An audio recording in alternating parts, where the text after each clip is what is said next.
Hello, it's Mr. Jewell from Pace again with a story about spring. Spring is the time of year when all sorts of new and fresh things come to life. Flowers start to bloom, blossom appears on trees, birds build their nests and fill the air with the sweet sound of their songs. Baby lambs are born, ponds start filling with frog spawn, the weather gets warmer and the days get longer as the sun rises earlier and sets later. It's a breath of fresh air. Have you ever wondered why this time of year is called spring? Well, way back in the 14th century, that's over 600 years ago, this time of year was called springing time, because it was when plants started springing from the ground. But where else do we hear the word spring? Where do we see springs as we look at the world around us? You may know that there are springs in our beds. That's what makes them feel bouncy and also makes them really comfortable for us to sleep on.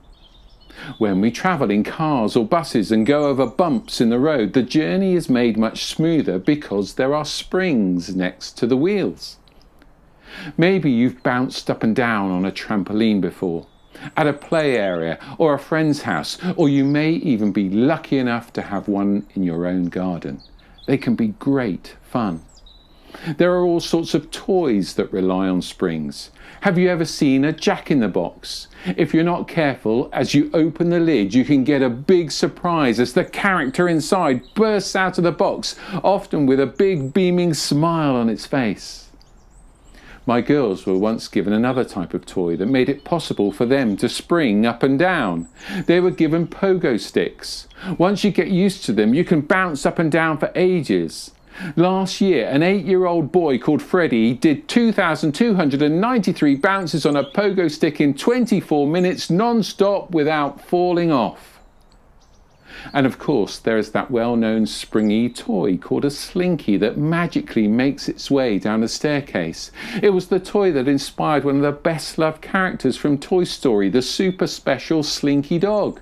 Do you remember in Toy Story 2 when he found Woody's lost hat? Or the vital role he played right at the start of Toy Story 4 when he helped Woody rescue the car, RC, from the storm? We could also think of spring as a time of year when things bounce back, or come back to life after disappearing during the cold of winter.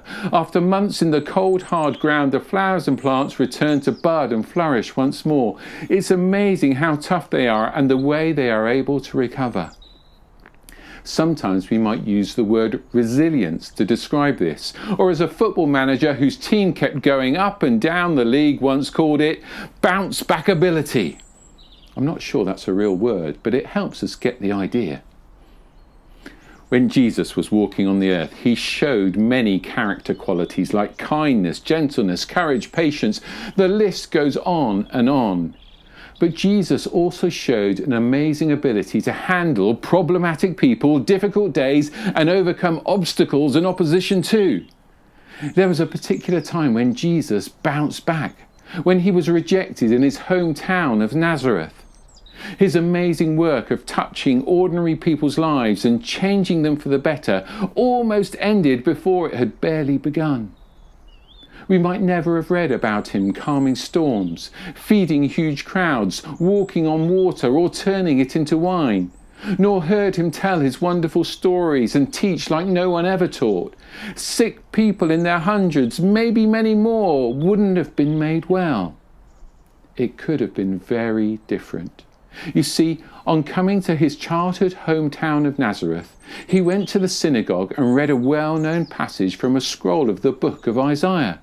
It talked about how God would send his chosen one to proclaim good news, release prisoners and restore the blind, to announce God's great love for all people. When he had finished reading, he carefully rolled up the scroll and sat down.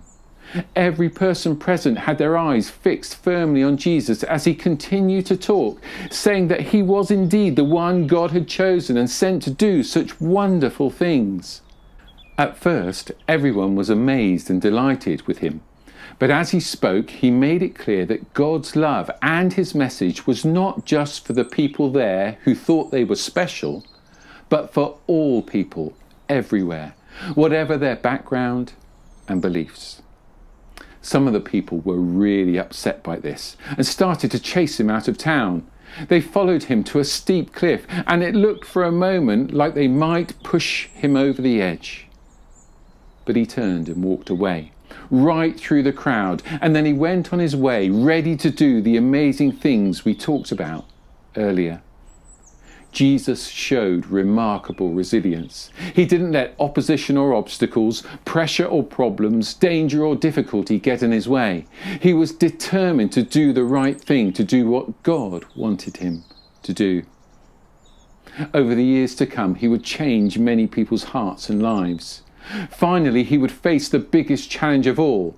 But even that wouldn't defeat him. It would lead to the greatest bounce back ever. But more of that next time I see you. In the meantime, as spring unfolds before our eyes, enjoy the newness and freshness of it all. And let it remind you of how important it is for each of us to show resilience, to keep going even when we face times that are tough and challenging. You can do it. I know you can. I'm going to finish with a prayer. Please join with me or just sit quietly if you prefer. Dear God, thank you for springtime and the signs of new beginnings all around us. Help us to show resilience when we face challenges and difficulties, just like Jesus did. Amen.